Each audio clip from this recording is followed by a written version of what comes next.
I told our players we're very proud of them. I love my guys. I'm the luckiest guy in the world. I get to coach at the University of Miami, which is where I grew up, born and raised. Played and then graduated from there.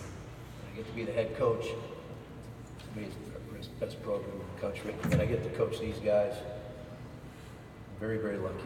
I love my players. I told them I'm very proud of them. This team has had more than you can imagine. The tragedy of one of our coaches losing his son this summer. And he just spoke to the team, which was very hard.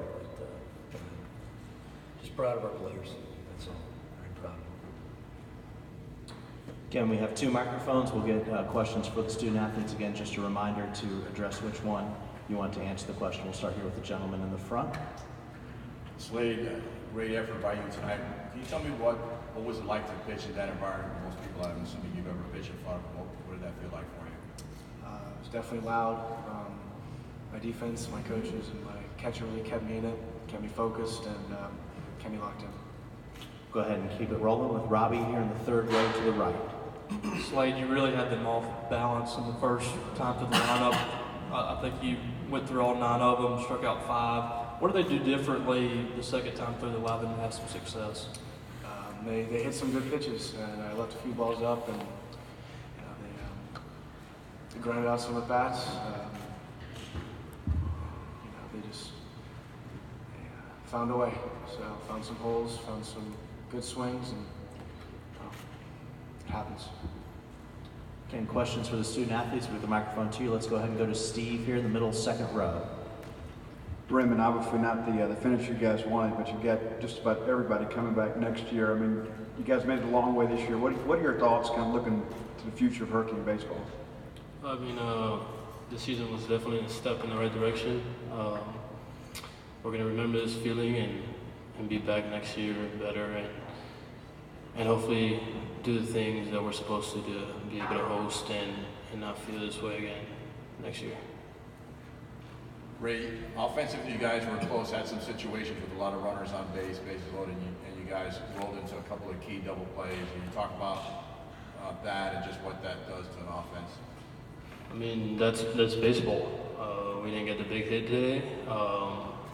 Usually our guys come through. We've done it all year, and today we didn't, and it cost us. But that's baseball. Yeah. Anything else for the student athletes? Maybe one more. If not, we'll let them go. All right, thank you, fellas. We'll circle back with questions for Coach here.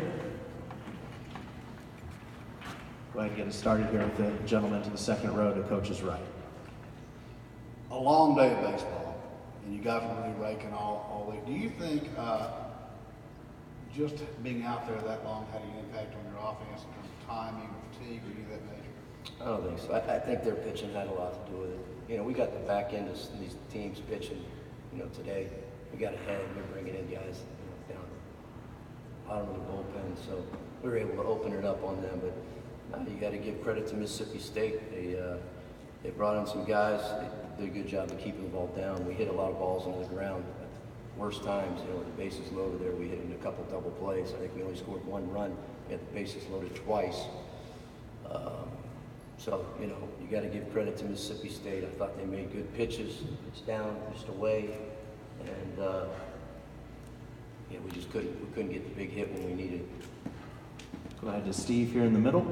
Coach, you guys get the big home run early and go up 1-0, and it seemed like after that, a lot of balls were kind of beating the ground. What feedback were you getting from your players about Plumlee? Yeah, the starter had sink. I brought him. I know we brought him in. I don't know what inning it was, but so guys, what's he doing? What's the ball coming out of his hand? It's sink. They said it all said sink. So they made an adjustment that inning. We were able to get him out of there, and they brought in some other guys that kept the ball down, had some balls that ran a little bit. We rolled over, hit into the ground, just couldn't get the ball up in the air when we needed to, with the bases loaded. But so at the end of the day, they did make some good pitches. I'd have to watch the video to see exactly where they're at, but just looked to me, coach at third, they did keep the ball down, and we just slammed them into the ground. Got time for a couple more for Coach. Go ahead and get it here to the front, and then we'll go right behind the gentleman here. Coach, when you look back at this weekend, what's going to be the takeaway? What are things that are just going to frustrate you, or maybe just look ahead with optimism? What's the big takeaway for you? Well, a lot of optimism. You know, playing here, I think you made a comment about, you know, guys might be tight that first game. Our guys were never tight this entire year. They weren't tight tonight. I think it's a great learning experience, great growing up experience playing in this environment. The fans, by the way, here are awesome. Mississippi State fans are first-class people. They cheer for their team. I didn't hear anything derogatory. Matter of fact, our players came last night to the game and they were very friendly to our guys. So I'd just like to say thank you to the fans of Mississippi State. But, yeah, I mean, if you go back and look out throughout the season, we did some things that put ourselves in a position. I don't want to be a bubble program. I made that comment before. We're not a bubble program. We were this year, but I don't want to, that's not what I aspire to be as a head coach here. I want to make sure, like in the old days, we know we're hosting. They got to come play us at our place. That's what we want, and that's what we need to be able to do. But the future's certainly bright all around. We had 5 freshmen playing today, 1 on the mound through an unbelievable game. And you had 4 in the lineup, and the rest of them were sophomores. I don't know many teams that have all freshmen sophomores playing with no seniors. So to say I'm proud of my guys would be a huge understatement. Go ahead and get it right behind. Nothing? Basically the same question. Okay. Anything else for Coach, or we're good to go? All right, thank you, Coach. Good luck, Coach.